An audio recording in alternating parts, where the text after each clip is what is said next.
Ya, saudara sekalian, malam hari ini kita, ya silakan duduk saudara sekalian.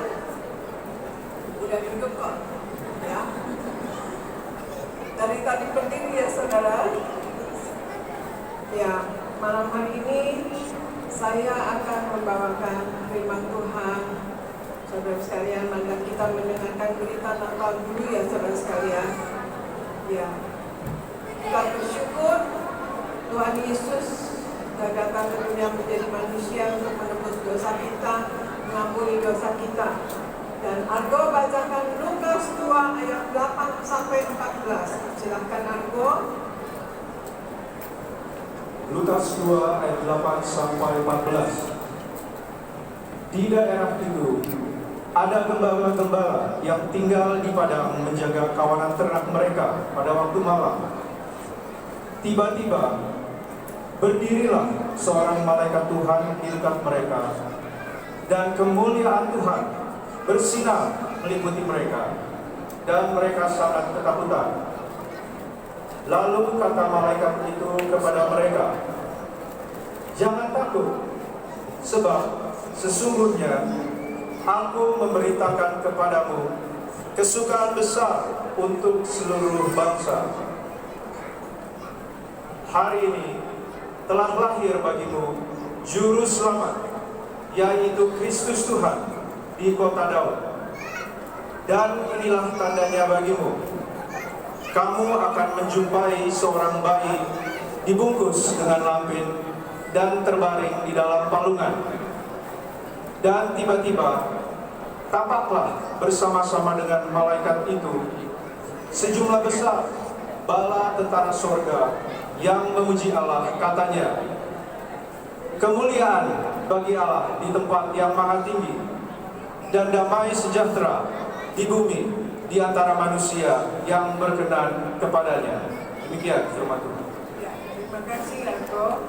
Dan inilah kata-kata yang terakhir ayat 14. Kemuliaan bagi Allah di tempat yang maha tinggi, dan damai sejahtera di bumi di antara manusia yang berkenan kepadanya.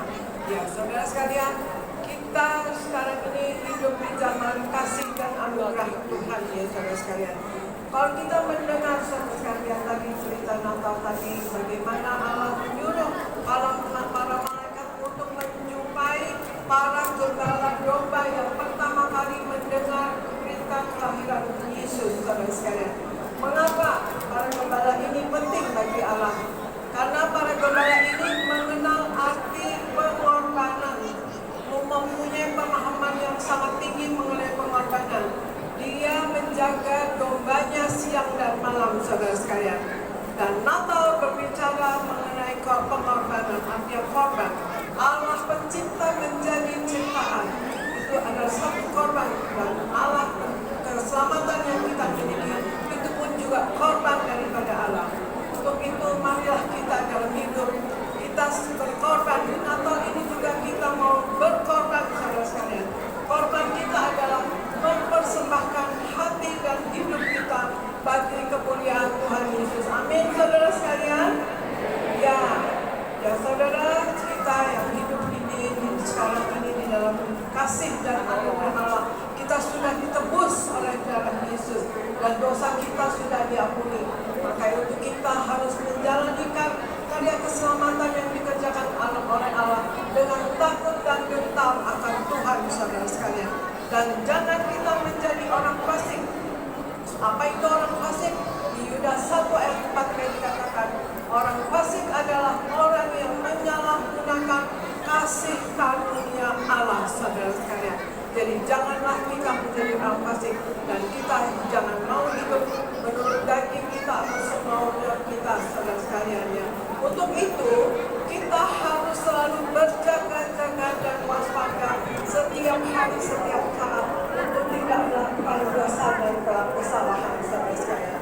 Dan sekarang kita lihat apa yang harus kita jaga dan kita waspadai ya saudara. Dan Arisma mau bacakan ayat Amsal 27 ayat 19, kemudian Amsal 4 ayat 23. Aristo. Amsal 27 ayat 19. Seperti air mencerminkan wajah, demikianlah hati manusia mencerminkan manusia itu. Selanjutnya Amsal 4 ayat 23. Jagalah hatimu dengan segala kewaspadaan, karena dari situlah terpancar kehidupan. Demikian firman Tuhan. Terima kasih. Amsal 27 ayat 19 katakan, seperti air mencerminkan wajah, demikianlah hati manusia mencerminkan manusia itu. Saudara, firman Tuhan katakan demikian. Kemudian Amsal 4 ayat 23 katakan, jagalah hatimu dengan segala kewaspadaan, karena dari situlah terpancar kehidupan. Jagalah hatimu dengan segala kewaspadaan. Jadi yang harus dijaga dan diwaspadai yang pertama adalah hati kita, saudara. Mengapa, saudara sekalian? Karena dosa atau pengaruh dunia sudah meracuni dan merasuki manusia, sehingga manusia selalu menginginkan hal yang bertentangan dengan kehendak Allah, saudara sekalian. Kita sering mendengar bahwa kata-kata, ikuti kata hatimu. Ya saudara, sering kan kata seperti itu. Dan sepertinya kata hati itu adalah satu hal yang positif dan harus diikuti. Ya. Tetapi apa yang firman Tuhan katakan? Jagalah hatimu dengan segala kewaspadaan, karena dari situlah terpancar kehidupan, saudara sekalian. Nah, itu. Jadi mengapa, saudara sekalian? Karena dosa itu tersebut tadi. Dosa sudah meracuni hati manusia, sehingga hati manusia menginginkan hal-hal yang berpusat kepada diri sendiri, saudara sekalian.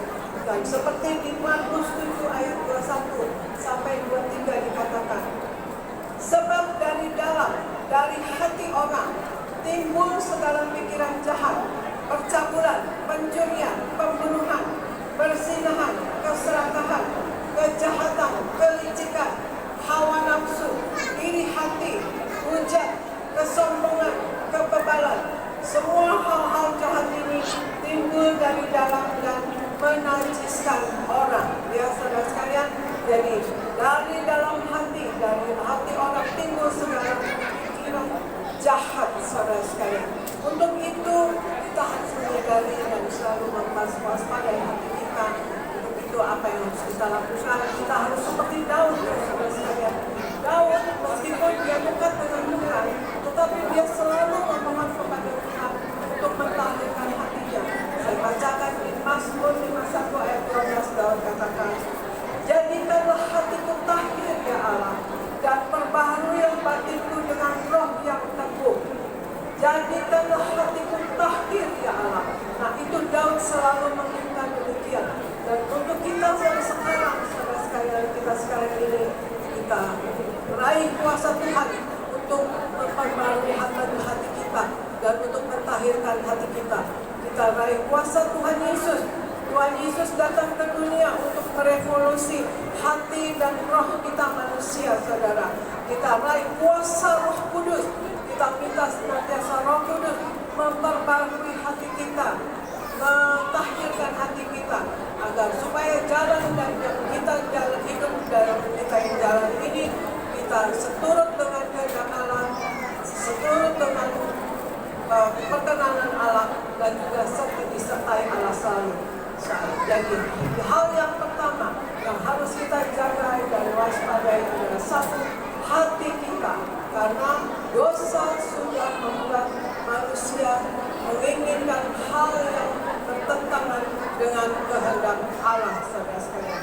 Kemudian kita juga lihat kalau ya kita selalu diperbaharui oleh Roh Kudus, apa yang akan Allah perbuat dengan hati kita yang diperbaharui dengan Roh Kudus. Yesaya 36 ayat 26-27 katakan, kamu akan kuberikan hati yang baru dan roh yang baru dalam hatimu, dan aku akan menjauhkan dari tubuhmu hati yang keras, dan kuberikan kepadamu hati yang taat. Rohku akan kuberikan diam di dalam hatimu, dan aku akan membuat kamu hidup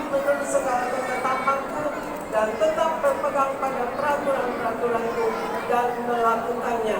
Jadi saudara sekalian, kalau hati kita selalu diperbarui oleh Roh Kudus, kita akan jadi ciptaan yang baru yang sudah ditebus oleh Yesus Kristus, dan harusnya kita tidak lagi hidup menurut daging yang saudara sekalian. Untuk itu hati jaga dan waspada. Pertama, hati kita selalulah minta hati kita diperbarui oleh Roh Kudus. Kemudian habis aku bacakan Lukas 12 ayat 39 sampai 40.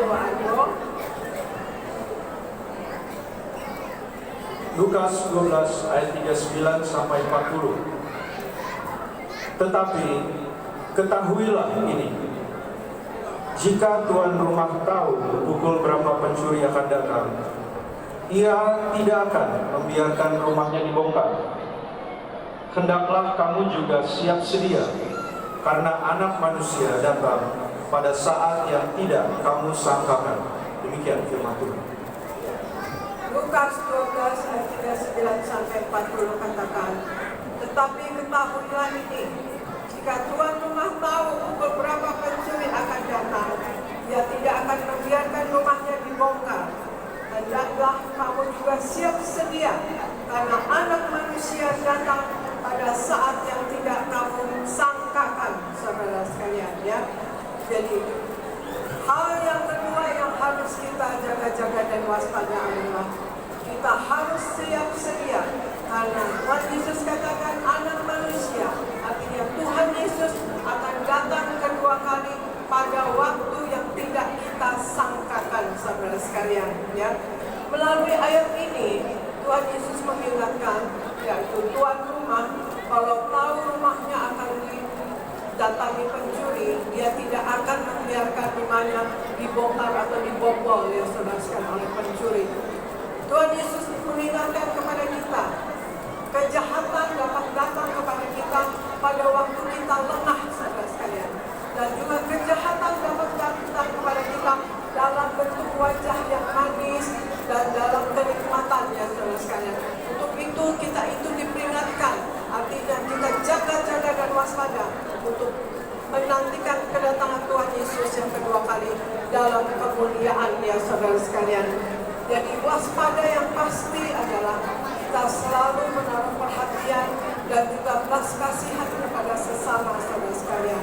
Untuk itu kita juga selalu siap siaga, selalu beribadah, selalu menjadi pelaku firman, selalu menyembah Tuhan, berdoa, saudara sekalian, bersyukur. Itu yang diminta, saudara sekalian, untuk kita siap siaga dan siap sedia untuk menjaga atau menantikan kedatangan Tuhan Yesus yang kedua kali. Dan kemudian jaga-jaga dan waspada yang ketiga, Aristo bacakan Lukas 12 ayat 47. Aristo. Lukas 12 ayat yang ke-47.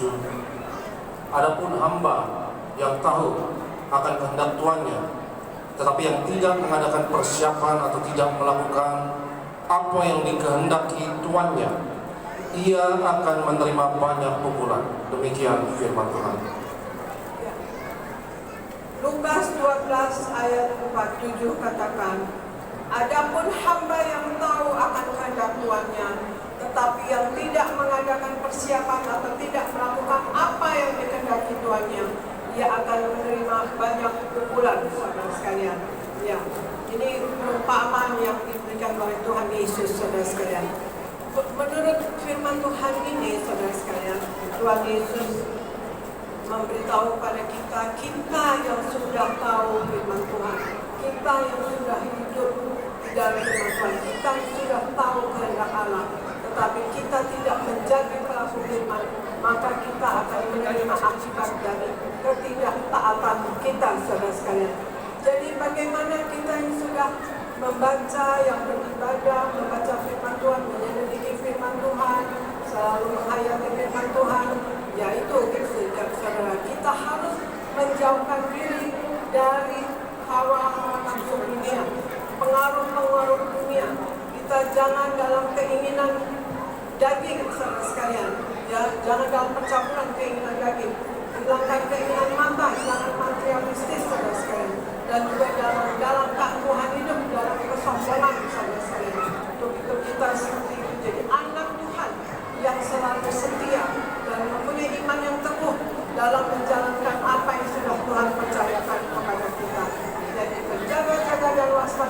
kita adalah kita yang sudah hidup di dalam Tuhan Yesus, tetapi kita tidak menjadi pelaku daripada firman-Nya, maka kita akan menerima akibat daripada ketidaktaatan kita. Tuhan Yesus berkata agak keras dalam perumpamaan ini, yaitu adapun hamba yang tahu akan kehendak tuannya, tetapi yang tidak mengadakan persiapan atau tidak melakukan apa yang dikehendaki tuannya, dia akan menerima banyak pukulan, saudara-saudara. Ya, ini perumpamaan. Tuhan Yesus katakan, Tuhan Yesus adalah Allah yang mengasihi. Kita minta ampun, kita diampuni, saudara-saudara. Tuhan Yesus katakan, aku datang ke dunia bukan untuk menghakimi karena aku mengasihinya, tetapi firman-Ku yang menjadi hakimnya. Tuhan Yesus katakan demikian, saudara sekalian. Nah, untuk itulah saudara sekalian, marilah kita hidup sepenuhnya di dalam firman Tuhan, menjadi pelaku daripada firman Tuhan dan hidup menyenangkan hati Tuhan. Amin, saudara sekalian.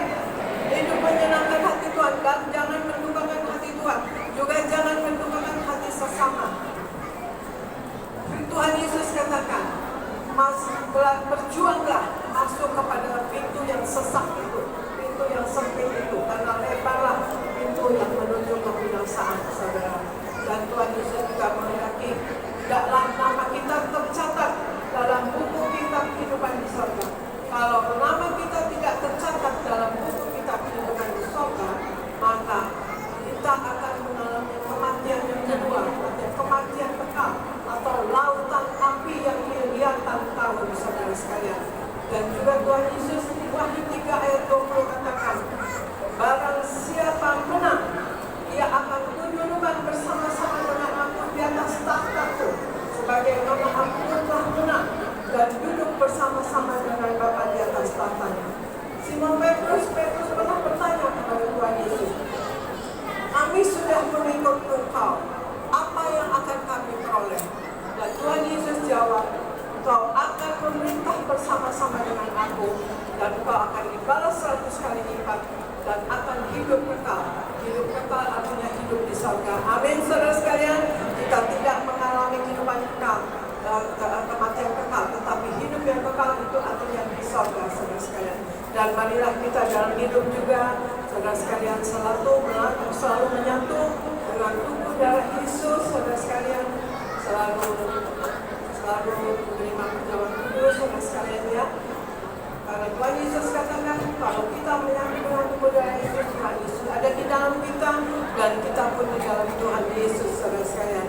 Dan kita kerjakan karya keselamatan Allah dengan takut dan ketakutan Tuhan, dan kita selalu memperingati karya keselamatan itu dengan menyatu dengan tubuh darahnya, dan senantiasa memakai penyempurnaan, dan setiap hari bertobat dan bertobat, berjaga-jaga dan waspada, belajar dan belajar firman Tuhan, belajar dalam kehidupan ini, dan kemudian juga kita berjaga-jaga dan waspada untuk tidak jatuh dalam dosa dan kesalahan, saudara-saudara. Tetapi Tuhan Yesus katakan, berbahagialah, ya, di Lukas 12:43.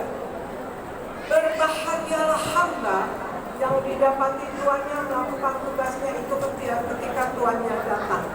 Nah, ini sebetulnya kita diciptakan juga untuk berbahagia. Amin, saudara sekalian. Anda mau bahagia, ya? Berbahagialah hamba yang didapati tuannya melakukan tugasnya itu ketika tuannya datang. Dan juga di Lukas 11 ayat 28, Tuhan Yesus berkata, yang berbahagia ialah mereka yang mendengarkan firman Allah dan yang memeliharanya, artinya yang tekun melakukannya. Saya punya kesaksian mengenai bahagia, saudara sekalian. Saya disekolahkan oleh ayah saya, karena ayah saya ingin mempunyai apotek. Saya disekolahkan sekolah farmasi, saudara sekalian. Memang susah, tapi puji Tuhan saya bisa melewatinya, ya saudara. Dan kemudian ayah saya mau mempunyai apotek, dan waktu saya menikah dengan Bapak Deji, ayah saya sedang mengurus izin, dan Bapak Deji katakan, Bapak diam saja, saya mengurus izinnya. Akhirnya Bapak Deji urus izin buat kami juga, apotek buat kami. Dalam 1 tahun pertama perkawinan kami, apoteknya 4, saudara sekalian. Dan tahun kedua perkawinan, apotek kami tambah 3, jadi 7 apotek. Saya tanya saudara, saya bahagia atau tidak itu? Bahagia kan, saudara saudara sekalian, saya sekolah farmasi, udah capek-capek, puji Tuhan saya punya apotek kan, itu artinya ya saudara sekalian. Ya, kata Papa Regi ya, belum tentu orang yang sekolah farmasi bisa punya apotek sampai banyak begini. Tetapi saudara sekalian, apa yang saya dapatkan? Pada usia saya 27 tahun, saya sesudah melahirkan anak saya keempat, saya menderita kelumpuhan saudara sekalian. Setelah melahirkan anak yang keempat saudara sekalian, 2 hari di rumah, saya lumpuh saudara sekalian. Jantung saya sakit, perut saya bengkak, usus saya bengkak, kuman usus masuk ke ginjal, kaki saya sebelah kiri bengkak besar, dan selama 3,5 tahun saya tidak sembuh-sembuh. Dokter sudah yang terbaik, obat sudah yang terbaik, ya saudara saya ngerti obat, jadi semua sudah terbaik, tetapi saya tidak sembuh. Dan bagaimana saya sembuh saudara saya? Satu saat Papa Regi mendaftarkan anak saya masuk TK yang pertama, dan sebagai seorang ibu ingin mengantarkan anak sekolah. Waktu pulang ke rumah, saudara, ternyata kami melewati, saya dengan supir dengan memakai oksigen ya saudara sekalian. Karena apa? Karena saya duduk pun bisa pingsan saudara sekalian, sering pingsan. Nah, dengan memakai oksigen saudara sekalian, saya katakan pada supir, Udin masuk ke situ, itu ke gereja saudara. Saya takut, kenapa saya ke gereja? Tapi saya tidak bisa mencabut kata-katanya kembali. Dan mobil masuk, dan turunlah saya dengan supir. Dengan penuh pertanyaan, mengapa Yesus itu Tuhan? Ya, saya bertanya dalam hati saya. Waktu saya duduk, saudara sekalian dalam gereja, tanpa saya sadari, semua yang merasa sakit pada tubuh saya hilang, saudara sekalian. Hilang, saudara. Siapa orang yang tidak mau sembuh? Siapa orang yang tidak mau sehat, saudara sekalian? Esoknya ada kerinduan, saya datang kembali dengan menyokong supir. Dan kemudian juga dalam 3 hari kaki saya 3,5 tahun bengkak, itu kempes saudara sekalian, normal kembali saudara. Saya bisa pakai sepatu, saya bisa nyetir mobil kembali saudara sekalian.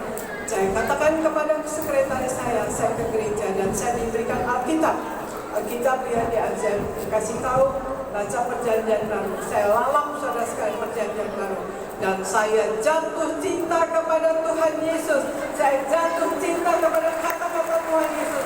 Dan saya menemukan kebenaran yang sama sekalian. Saya dengan sendirinya mengerti bahwa Yesus adalah Allah sendiri yang turun ke dunia menjadi manusia. Dan saya ambil keputusan saya mau ikut Tuhan Yesus. Ya, suami saya diam-diam saja senang saya sembuh. Tapi kami saya dapat perlawanan dari orang tua saya. Papa mama saya katakan kepada Papa Regi, terutama papa saya katakan, oke, dia sembuh, tapi kembalikan dia lagi gitu. Jadilah saya dengan Papa Regi bentrok saudara sekalian ya. Dia tidak marah-marah, tetapi ya saya tidak boleh keluar. Mobil ada 3, mobil saya dan mobil anak-anaknya. Anak-anak dijual oleh Papa Regi, jadi tinggal mobil Papa Regi sendiri satu.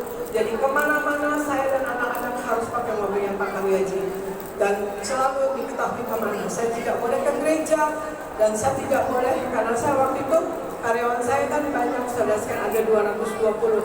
Jadi memberitahu kepada gereja masing-masing bahwa saya sembuh ya.